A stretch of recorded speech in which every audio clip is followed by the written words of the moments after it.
नमस्कार दोस्तों, मेरा नाम है सी राजकुमार शर्मा और आप देख रहे हैं अकाउंट दुनिया।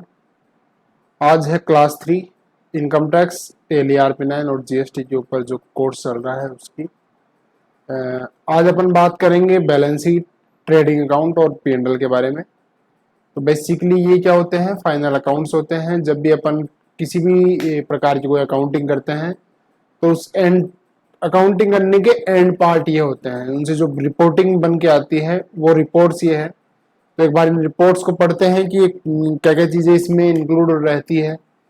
जब अपन इन रिपोर्ट्स को थोड़ा सा पढ़ना सीखेंगे तो अपन फिर टैली की एंट्रियों पे भी आएंगे आने वाली क्लासेस के अंदर।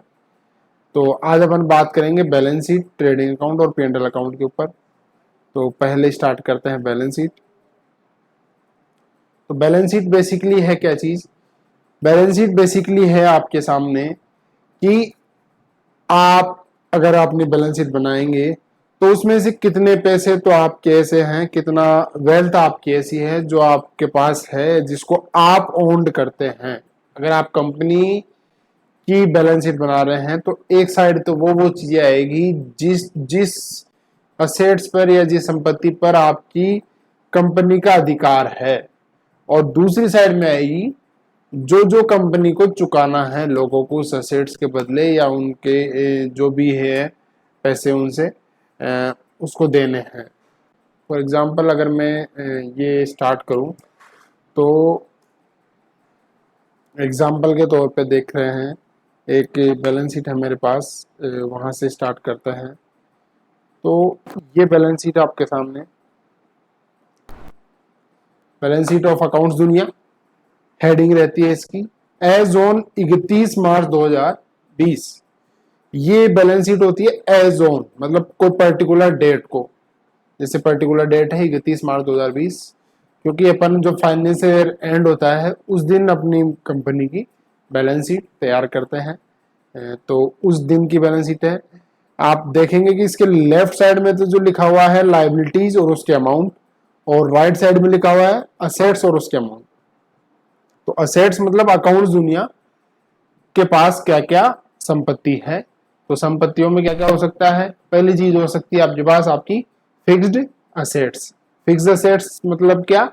जो संपत्ति आपकी एक साल से ज्यादा आपको बेनिफिट देगी वो क्या रहती है? आपकी फिक्स्ड असेट रहती है। फॉर एग्जाम्पल कोई भी प्लांट एंड मशीनरी, किसी भी तरह की कोई प्लांट या मशीनरी आपका हो सकता है, आपकी कार हो सकती है, आपका फोन हो सकता है, आपका लैपटॉप हो सकता है, आपकी कोई इंडस्ट्रियल कोई मशीनरी हो सकती है। तो ये सारी चीजें क्या कहलाएगी? आपका फिक्स्ड एसेट्स कहलाएगी, कंपनी का फिक्स्ड एसेट्स कहलाएगी। और इसके अलावा कौन सा हो सकता है? Land and building. कोई आपकी जमीन है उसके ऊपर कुछ बिल्डिंग, फैक्ट्री बिल्डिंग वगैरह या ऑफिस बिल्डिंग, किसी भी तरह की बिल्डिंग हो, वो भी आपको एक साल से ज्यादा बेनिफिट देती है, इसलिए वो भी क्या कहलाएगी? आपकी फिक्स्ड असेट्स कहलाएगी। इसके अलावा क्या हो सकता है? एक फर्नीचर भी हो सकता है, तो वो भी आपका क्या होगा? फिक्स्ड असेट्स होगा। कंप्यूटर्स भी आपके प्लांट एंड मशीनरी में कवर हो जाते हैं, इसलिए कंप्यूटर भी क्या आपके फिक्स्ड असेट्स। इसके अलावा और क्या क्या असेट्स हो सकती है मेरी? कोई इन्वेस्टमेंट अगर मैंने कहीं कर रखा है तो वो इन्वेस्टमेंट मेरा क्या कहलाएगा? असेट्स कहलाएगा।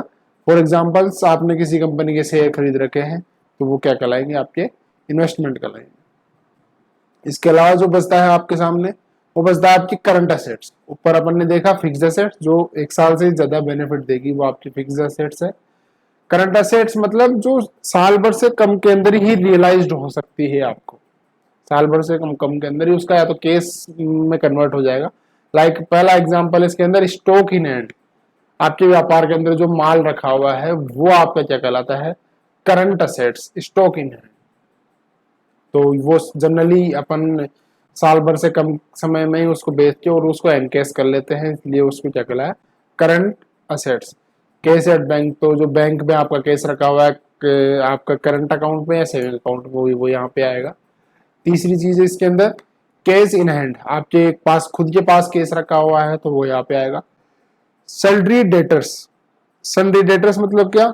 अगर आपने किसी को उधार माल बेचा है और उस उधार माल के बदले में आपको किसी व्यक्ति से या किसी संस्था से या किसी कंपनी से आपको पैसा लेना है तो वो किसके अंदर आएगा? सन्ड्री डेटर्स के अंदर आएगा। उधार में बेचा गया माल, उसके बदले पैसा आना बाकी है तो वो क्या कहलाएंगे, आपके सन्ड्री डेटर्स कहलाएंगे।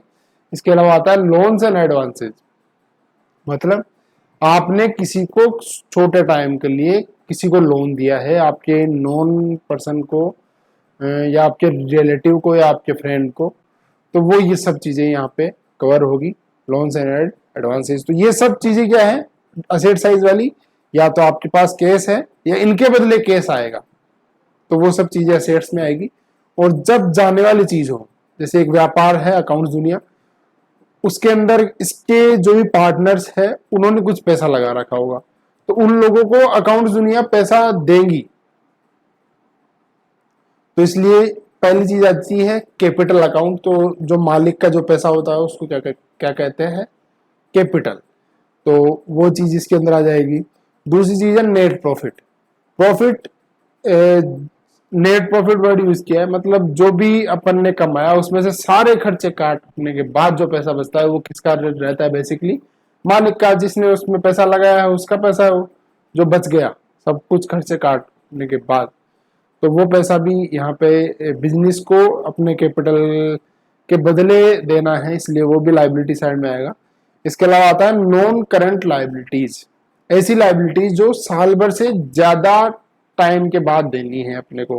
बेसिकली जैसे टर्म लोन अपन लेते हैं, कोई मशीनरी के ऊपर 5 साल का लोन करवा लिया, कार लिया आपने, कार पे 10 साल का लोन करवा लिया, तो जो भी साल भर से बाद में आपको देना है वो चीजें यहाँ पर आएगी। लॉन्ग टर्म के लोन होते हैं वो यहाँ पर आएंगे आपके नॉन करंट लाइबिलिटी में।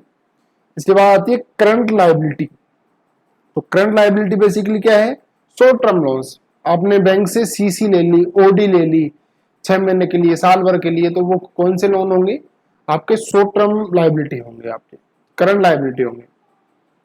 इसके अलावा और क्या हो सकता है, सन्ड्री क्रेडिटर्स। सन्ड्री क्रेडिटर्स का मतलब आपने किसी से उधार माल परचेज किया और उसके बदले आपको पैसा अभी उस व्यक्ति को देना है, तो वो क्या कहलाएंगे, आपके सन्ड्री क्रेडिटर्स कहलाएंगे। आपने व्यापार के लिए कुछ माल या कुछ सेवा ली जिसके पैसा अभी आपको देना है, 31 मार्च 2020 को आपको उन लोगों को पैसा देना है, तो वो सब चीजें यहाँ पर कवर की जाएगी। इसके अलावा तीसरी चीज है इसके अंदर ड्यूटीज एंड टैक्सेस, जीएसटी हो गया, टीडीएस हो गया, कई तरह के टैक्सेस होते हैं गवर्नमेंट के, वो भी अगर आपको 31 मार्च जब भी अपन बैलेंस शीट बना रहे हैं उस दिन को अगर आपको गवर्नमेंट को कुछ देना है तो वो सब चीजें यहाँ पे कवर की जाएगी।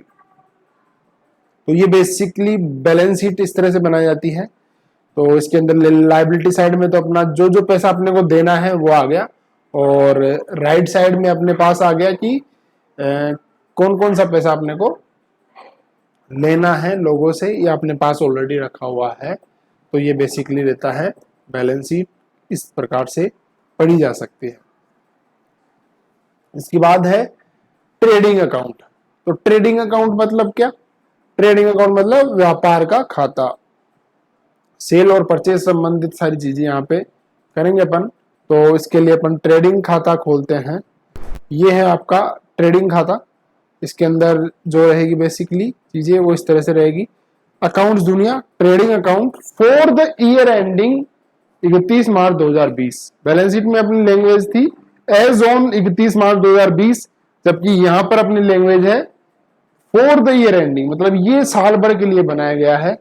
ये साल भर के दौरान में जो भी ट्रांजेक्शन हुए हैं उन सबको रिप्रेजेंट करता है। फॉर एग्जाम्पल अपन ने लिखा टू ओपनिंग स्टॉक, अब जो भी ट्रेडिंग अकाउंट है, पेंडल अकाउंट है, वो कुछ इस तरह से बनाया जाएगा कि आपके जो भी लेफ्ट साइड है वहां पे तो टू के साथ चीजें लिखी जाएगी, और जो राइट साइड है वहां पे बाई के साथ चीजें लिखी जाएगी। तो टू और बाई ये साथ साथ चलेंगे क्योंकि अकाउंट्स कुछ इसी तरह से बनाई जाती है। तो सबसे पहली चीज लिखी अपन ने टू ओपनिंग स्टॉक, मतलब ओपनिंग स्टॉक मतलब जब अपन ने साल की जब शुरुआत थी तब कितना माल रखा हुआ था, तो वो यहाँ पे आएगी ऊपर ऊपर। उसके बाद सेकंड चीज है टू परचेज। परचेज मतलब माल का खरीदना, तो साल भर के दौरान में कितना माल मैंने खरीदा, तो वो यहाँ पे जोड़ के लिखा जाएगा। टू परचेज कब से कब तक की, 1 अप्रैल 2019 से लेकर 31 मार्च 2020 तक की जितनी भी परचेज है उन सबको एक साथ ऐड कर लो और यहाँ पे लिख दीजिए आप। उसके अलावा यहाँ पे आ रहा है बाई सेल, इस साइड में आ रहा है बाई सेल। तो सेल कब से कब तक की, वही साल भर की 1/4/2019 से लेकर 31 मार्च 2020 तक की। और यहाँ पे आ रहा है क्लोजिंग स्टॉक, मतलब साल के एंड में कितना स्टॉक बचा है अपने पास, वो यहाँ पे लिखना है आपको। उसके अलावा डायरेक्ट एक्सपेंसेस आपको इधर लिखने हैं परचेज के नीचे। डायरेक्ट एक्सपेंसेस मतलब किसी भी माल के निर्माण में लगे हुए जरूरी खर्चे क्या कहलाते हैं, आपके डायरेक्ट एक्सपेंसेस कहलाते हैं। फॉर एग्जाम्पल अगर आप करने मतलब ये खर्चे नहीं करोगे तो आपका माल का निर्माण ही नहीं किया जा सकता। फॉर एग्जाम्पल पहली चीज है वेजेज, मजदूरों को जो मजदूरी नहीं दी जाएगी तो वो काम नहीं करेंगे, काम नहीं करेंगे तो आपका निर्माण कैसे होगा, मैन्युफैक्चरिंग नहीं हो सकती इसके बिना। तो वेजेज होती है जो भी मजदूरों को दी जाती है। और सैलरी वो होती है जो किसी ऑफिशियल पर्सन या सुपरवाइजर को दी जाती है, तो जो एक्चुअल में काम कर रहा है उस जो निर्माण से संबंधित कार्य कर रहा है उसको क्या कहेंगे, वेजेस कहेंगे। दूसरी चीज है कार्टेज इनवर्ड, मतलब माल के खरीदने पे लगा हुआ भाड़ा क्या कहलाता है, आपका कार्टेज इनवर्ड कहलाता है। फॉर एग्जाम्पल मैंने उत्तर प्रदेश से माल खरीदा और उसको उत्तर प्रदेश से लेकर मेरी राजस्थान में जो फैक्ट्री है वहां तक लेके आया कच्चा माल, तो उत्तर प्रदेश से लेकर राजस्थान तक जो माल आया उसका भाड़ा जो लगा वो क्या कहलाएगा, आपका कार्टेज इनवर्ड। तीसरी चीज है फैक्ट्री रेंट और इलेक्ट्रिसिटी। फैक्ट्री से संबंधित जितने भी खर्चे हैं मेरे वो कौन से होंगे, डायरेक्ट एक्सपेंसेस, क्योंकि डायरेक्ट टैक्स जब तक फैक्ट्री अगर मेरी चलेगी नहीं तो मेरा निर्माण नहीं हो सकता। और चौथी चीज है इसके अंदर कंज्यूमेबल्स, हो सकता है आपका जो फाइनल प्रोडक्ट है उसमें कुछ छोटी मोटी चीजें भी लगती हो, तो वो भी चीजें इसके अंदर कवर की जाएगी। कंज्यूमेबल्स भी आपके डायरेक्ट एक्सपेंसेज हैं। और इधर आपके डायरेक्ट इनकम आ जाएगी राइट हैंड साइड पे। तो जैसे इस जो फाइनल प्रोडक्ट के अलावा जो स्क्रैप बनता है उसको बेचते हैं तो अपन वो डायरेक्ट इनकम, व्यापार से संबंधित जो भी इनकम है आपकी वो आपकी डायरेक्ट इनकम हो सकती है अगर वो सेल में कवर नहीं होती है। तो ये जो राइट साइड है इनका टोटल लगाने के बाद अगर जो लेफ्ट साइड है उनका टोटल कम आता है तो लेफ्ट साइड में जो बैलेंस बचता है उसको क्या बोलते हैं अपन, ग्रोस प्रॉफिट। सेल में से परचेज वगैरह माइनस कर दी तो अपना जो पैसा बच गया उसको क्या बोलेंगे, बेसिकली ग्रोस प्रॉफिट बोलेंगे। तो इस प्रॉफिट में से अभी कुछ खर्चे या इनकम जुड़नी या घटनी बाकी है, इसलिए इसको क्या बोला गया, ग्रोस प्रॉफिट। तो इसके अंदर कौन कौन से खर्चे जुड़ने या घटने बाकी है तो वो अपन देखेंगे P&L अकाउंट के अंदर। प्रॉफिट एंड लॉस के अकाउंट के अंदर ट्रेडिंग अकाउंट से अपन ने क्या बनाया, ग्रोस प्रॉफिट। ग्रोस प्रॉफिट को अपन लेके आ गए यहाँ पे P&L अकाउंट के अंदर। तो P&L account he basically for the year ending 31 मार्च 2020 वही लैंग्वेज है जो ट्रेडिंग अकाउंट की थी, ये भी पूरी साल भर के लिए आपका बनाया जाएगा। तो वहां से प्रॉफिट जो भी हो रहा था वो अपन यहाँ लिया है, उसमें अपन ने से इतने सारे खर्चे हटा दिए, ये खर्चे हो रहे हैं जो वहां पे कवर नहीं हो पाए थे वो यहाँ पे होंगे, इनको बोलते हैं इनडायरेक्ट एक्सपेंसेस। एग्जाम्पल के तौर पर ऑडिट फीस, अगर आप किसी सीए से या किसी से भी ऑडिट करवाते हैं तो उसकी कुछ फीस देनी होती है आपको, तो वो खर्चा भी आपको इनडायरेक्ट एक्सपेंसेस में लिखना होगा।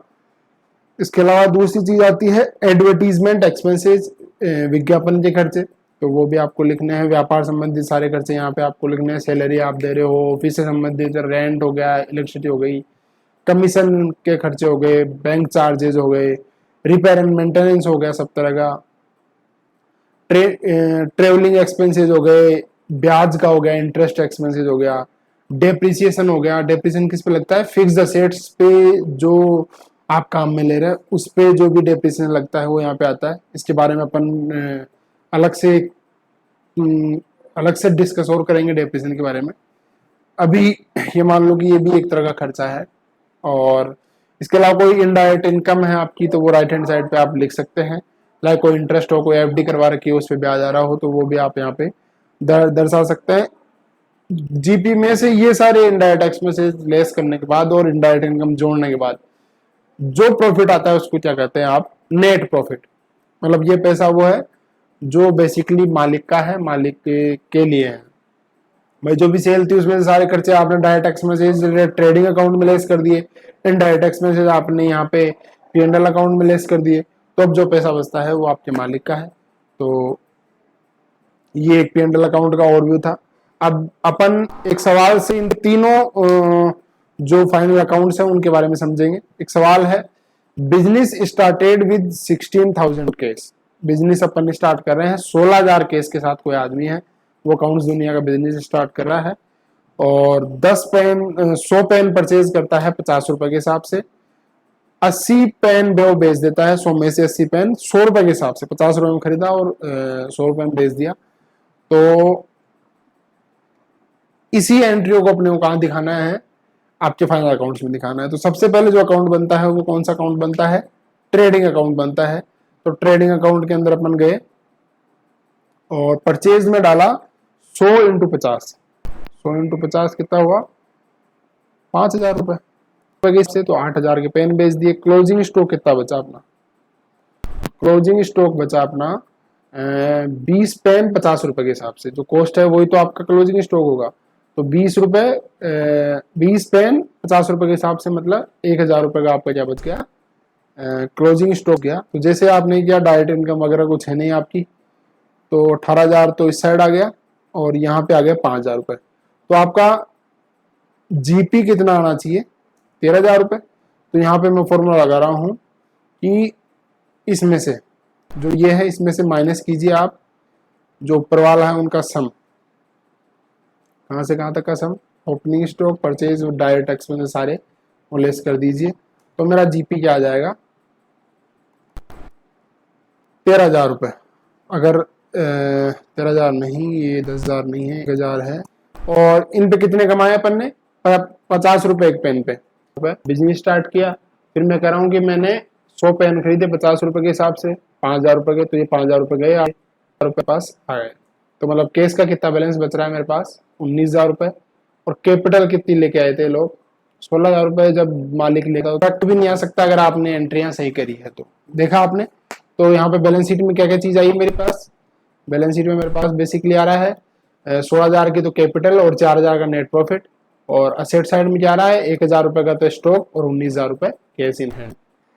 तो ये इस तरह से आप अपनी ट्रेडिंग अकाउंट, बैलेंस शीट और P&L बना सकते हैं। इसके ऊपर भी आगे अपन और डिटेल में बात करते रहेंगे। ये कुछ बेसिक सा आइडिया था आपको कि किस तरह से ये चीज़ें बनाई जाती है। धन्यवाद। और भी कुछ आपके सवाल हो तो आप हमें कमेंट बॉक्स में ज़रूर पूछ सकते हैं। धन्यवाद। जय हिंद, जय भारत। और हमारे साथ आप हमारे जो भी ये वीडियोज़ है, ये अगर आपको अच्छे लगते हैं तो आप इनको लाइक कर सकते हैं और अपने दोस्तों के साथ शेयर कर सकते हैं। हमारा अकाउंट्स दुनिया का यूट्यूब चैनल है, उसको आप ज़रूर सब्सक्राइब करें और बेल आइकन को प्रेस करें ताकि हमारे वीडियो आपके पास सबसे पहले पहुंचे। धन्यवाद। जय हिंद, जय भारत।